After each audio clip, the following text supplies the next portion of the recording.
देखिए mobility of a charge carrier, mobility of a charge carrier is defined as, क्या होती है mobility की डेफिनेशन याद रखेंगे बेटा, इंपॉर्टेंट है एग्जाम के लिए। पर यूनिट इलेक्ट्रिक फील्ड लगाने पर कितनी स्पीड आ जाती है charge particle, that is called drift velocity. ठीक है, तो अब ओम्स लॉ से अगर बात करें तो आप कंडक्टिविटी को मोबिलिटी से कैसे रिलेट करते हैं। ठीक है, कभी भी इलेक्ट्रॉन चलेंगे तो वहां पर कंडक्टिविटी आएगी, तो ओम्स लॉ तो आप लगा ही सकते हैं। तो ओम्स लॉ क्या कहता है, फ्रॉम ओम्स लॉ में बोल रहा हूँ जे इक्वल टू सिग्मा इंटू ई। ध्यान से सुन ले बेटा, ये याद कर लो, अभी अभी याद नहीं है तो वहां पे भी बहुत बोला था, पर यूनिट इलेक्ट्रिक फील्ड लगाने पर किसी चार्ज कैरियर में कितनी स्पीड आ रही है, दैट इज द उसकी चार्ज कैरियर की मोबिलिटी। ओम्स लॉ क्या कह रहा है, J equal to sigma into E. तो और मैंने क्या बताया था, N E A into V D. तो ये आपका क्या बन गया, I upon A equals to N into V D. तो सिग्मा ई किसके बराबर आ जाएगा, ये बेटा जनरल एक्सप्रेशन है, ये कंडक्टर के लिए ऐसा कुछ नहीं, जहाँ पे भी इलेक्ट्रॉन भागेंगे हमेशा लग जाएगा। ठीक है ना, तो मैंने लेंथ ट्रेवल करके और उससे निकाला था ना, कंडक्टर का तो यूज ही नहीं था इसमें कुछ। ठीक है, तो sigma into E equals to N E into V D. तो सिग्मा कितना आ गया आपका, N E V D by E. ठीक है, तो ये आपकी कंडक्टिविटी कैसे रिलेट हो रही है, एन ई इंटू म्यू, मोबिलिटी से। ये रिलेशन भी इंपॉर्टेंट, इसी का यूज करूंगा, इसलिए मैंने किया है कि ये आपको उस वक्त मैं नहीं निकलवाया था, शायद ये निकलवाया हो पता भी नहीं, बट इंपॉर्टेंट है ये। ठीक है, conductivity equals to per unit volume, ये एन क्या है, पर यूनिट वॉल्यूम इलेक्ट्रॉन। अगर इलेक्ट्रॉन्स की बात कर रहे हैं तो होल्स की बात करेंगे, तो सारी चीजें होल्स के लिए अप्लीकेबल हो जाएंगी। ठीक है ना, होल्स भी क्या, इलेक्ट्रॉन्स की मूवमेंट है, बॉन्डेड इलेक्ट्रॉन्स की, बट उसको मान लिया इक्विवेलेंट टू पॉजिटिव चार्ज जैसे मूव कर रहा हो। ठीक है, तो अब आपकी conductivity due to charge carrier having charge electric, क्या है, conductivity due to charge carrier है जिस पर चार्ज कितना है, ई के बराबर है, और उसकी मोबिलिटी कितनी है। ठीक है ना, उस चार्ज कैरियर की मोबिलिटी कितनी है, म्यू है, उस वजह से, उस चार्ज कैरियर की वजह से इतनी कंडक्टिविटी आती है। बात समझ रहे हैं बेटा, क्योंकि आपकी मोबिलिटी क्या है, एक चार्ज कैरियर की प्रॉपर्टी है। तो एक चार्ज कैरियर जिसकी मोबिलिटी म्यू और उसकी कंसंट्रेशन पर यूनिट वॉल्यूम एन और उसका चार्ज ई है, अब इलेक्ट्रॉन्स के लिए लिख दिया बट जनरल है ये। ठीक है ना, उसका चार्ज अगर ई है तो आपके कंडक्टिविटी उस चार्ज कैरियर की वजह से क्या आती है, इतनी आती है। तो मैं लिख रहा हूँ, देखो क्या, conductivity, conductivity due to charge carrier, conductivity due to charge carrier having,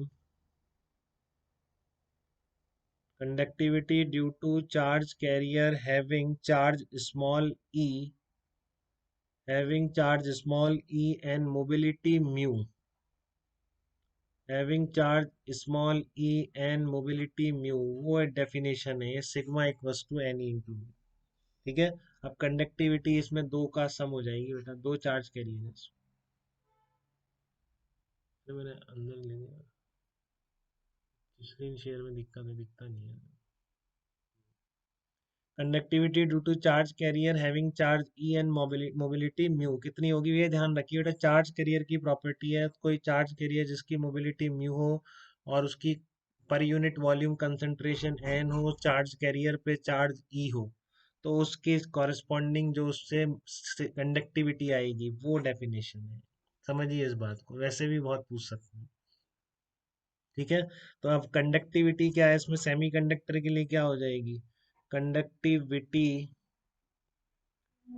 of semi conductor, conductivity of semi conductor sigma. अब उसमें दो चार्ज कैरियर हैं तो दोनों को ऐड कर देंगे बेटा। ठीक है, चार्ज दोनों पे ही मानेंगे, होल पर चार्ज उतना ही माना है बिल्कुल जितना इलेक्ट्रॉन पर है, क्योंकि वो बेसिकली इलेक्ट्रॉन्स की मूवमेंट को ही तरीका है। एन ई आ गई इलेक्ट्रॉन की कंसंट्रेशन, चार्ज ई, म्यू ई मैं लिख रहा हूँ इलेक्ट्रॉन की मोबिलिटी। ठीक है, क्या लिख रहा हूँ, इलेक्ट्रॉन की मोबिलिटी, और ये क्या है आपका, एन एच होल की मोबिलिटी है, ई होल पे चार्ज उतना ही है, प्लस म्यू एच क्या है, होल की मोबिलिटी है। ठीक है, तो ये होता है बेटा एक सेमी कंडक्टर का सिग्मा। उसमें केवल यही हो जाएगा आपका, कंडक्टर अगर है तो कंडक्टर में इतना ही सिग्मा है, फ्री इलेक्ट्रॉन्स की मोबिलिटी आ जाएगी यहाँ पे। ठीक है, यहाँ पर ये बॉन्डेड इलेक्ट्रॉन्स की या होल्स की मोबिलिटी है। इन दोनों का सम है। ठीक है, डिफरेंस समझ में आ रहा है कंडक्टर की कंडक्टिविटी और सेमी कंडक्टर की कंडक्टिविटी। उसमें रीजन केवल इलेक्ट्रॉन्स है, कंडक्टर में तो एनी इंटू म्यूज की बोली जा सकती है, अगर इस तरह से बिल्कुल दिख रहा है आपको। बट ये एनी इंटू म्यू एक जनरल एक्सप्रेशन है। ठीक है ना, चार्ज कैरियर्स का। अब यहाँ पे चार्ज कैरियर्स दो हैं और दोनों सेम डायरेक्शन में ही चलते हैं। ठीक है ना, करंट दोनों की ऐड होती है, तो इसलिए आपके सिग्मा क्या आ जाएगा, याद रखना है बेटा इसको। ठीक है ना, म्यू ही क्या कहलाएगा यहाँ पे, मोबिलिटी ऑफ इलेक्ट्रॉन्स। म्यू है आपका मोबिलिटी ऑफ इलेक्ट्रॉन्स है। और आपका म्यू एच कितना है, म्यू एच आपका मोबिलिटी ऑफ होल्स है। ये मैं भेज दूंगा ये भी आपको। ठीक है, अब इस पर एक क्वेश्चन भी दिख रहा है मुझे, सेमीकंडक्टर डिफाइन रेशियो। ठीक है, ये तो if for an n-type semiconductor density of electrons and their mobility is this, then resistivity of semiconductor, since it is n-type semiconductor, contribution of hole is ignored is close to। तो resistivity क्या है, sigma निकाल लेंगे।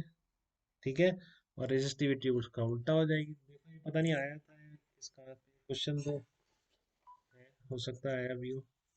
ठीक है, but इस तरह का मोबिलिटी का क्वेश्चन मिल सकता है बेटा आपको, सेमीकंडक्टर की निकालने को पूछ सकता है। एन टाइप के लिए बोल रहा है इसमें। देखो आप क्या बोल रहे हैं, ये बोल रहा है mobility of electrons in a semiconductor is defined as the ratio of drift velocity to the applied electric field. तो ये पता ही है, मैं लिख नहीं रहा हूँ, सीधा क्वेश्चन लिख रहा हूँ इसका। If n type semiconductor, if in n type semiconductor, n type semiconductor,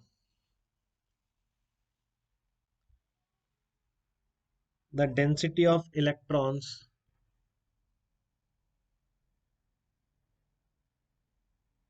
the density of electrons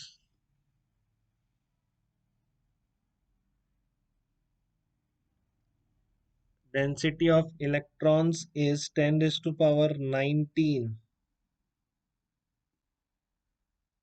10 raised to power 19 per meter cube, 10 raised to power 19 per meter cube, and their mobility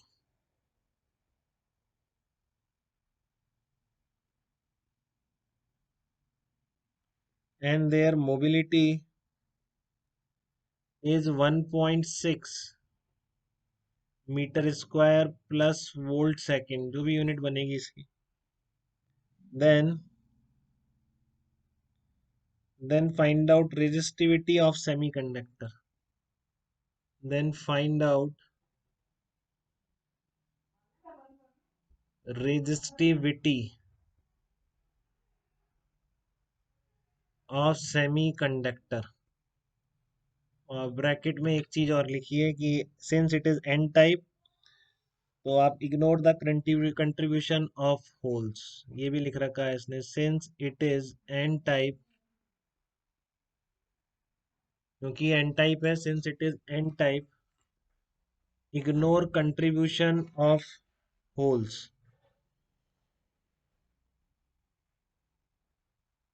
ignore contribution of holes. ठीक है, आप holes का contribution इसमें neglect कर सकते हैं। ये आपका एन टाइप सेमीकंडक्टर है, आपको उसकी रेजिस्टिविटी बतानी है, तो सिग्मा निकाल लें, उसका उल्टा कर दें। रेजिस्टिविटी इज रेसिप्रोकल और एनी इंटू म्यू आपको याद हो चुका है अब सेमीकंडक्टर के लिए। ठीक है, तो एन कितना है, ये रहा एन, तो डेंसिटी ऑफ इलेक्ट्रॉन्स दे रखा है आपको, इलेक्ट्रॉन पे चार्ज भी पता है आपको।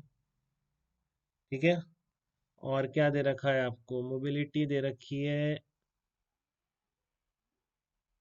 वन, कितनी दे रखी है 1.6, तो बस एक ही लाइन में आ जाएगा, उसका उल्टा कर दें, अपन खत्म हो गया। ठीक है ना, कुछ है नहीं ज़्यादा। Sigma equals to n e into mu, ये कितना है per metre cube, 10 raise to power 19 है। चार्ज ऑफ इलेक्ट्रॉन कितना होता है 1.6 into 10 raise to power 19। Mobility कितनी दे रखी है 1.6।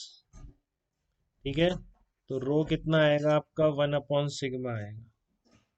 ये तो कट गया इसका, 1/1.6 इंटू 1.6, तो ये 0.39 ओम मीटर आ रहा है कुछ। रेजिस्टिविटी कितनी आ रही है? 0.39 ओम मीटर, जिसका आंसर अप्रोक्सीमेटली ऑप्शन में 0.4 है इसमें। 0.4 ओम मीटर। बताइए बेटा, कोई दिक्कत तो नहीं है? इस तरह का क्वेश्चन आ जाए तो आप ये तो नहीं करेंगे? आपको पता ही नहीं क्या होती है किसी सेमीकंडक्टर की? किसी की भी पता है आपको? आपको प्योर की भी पता है? प्योर में दोनों का सम निकालना पड़ेगा आपको। होल्स की भी मोबिलिटी देगा, बट क्योंकि ये एन टाइप था तो इसने बोल दिया कि सारी समझ लो नेग्लिजिबल कंट्रीब्यूशन आता है। मैंने बताया एन टाइप में नंबर ऑफ इलेक्ट्रॉन बहुत ज़्यादा है, और पी टाइप में नंबर ऑफ इलेक्ट्रॉन्स बहुत कम है, होल्स ज़्यादा है। तो ये बोल सकता है बिल्कुल कि एन टाइप में अज्यूम करो कि जो कंडक्टिविटी है उसमें कंट्रीब्यूशंस केवल किसका है? केवल आपके होल्स का है। तो आप सिग्मा वैसे ही निकालें, बस होल्स से ही काम चल जाएगा। या फिर इलेक्ट्रॉन्स का बोल सकता है, एन टाइप में केवल इलेक्ट्रॉन्स का है, तो एनी इंटू म्यू। ठीक है, तो आपसे प्योर में पूछता है ऐड करेंगे, इंडिविजुअल में पूछता है पी टाइप या एन टाइप में, तो इस तरह डायरेक्टली भी बता सकते हैं। हो एक दूसरे का कंट्रीब्यूशन लेने की जरूरत नहीं है।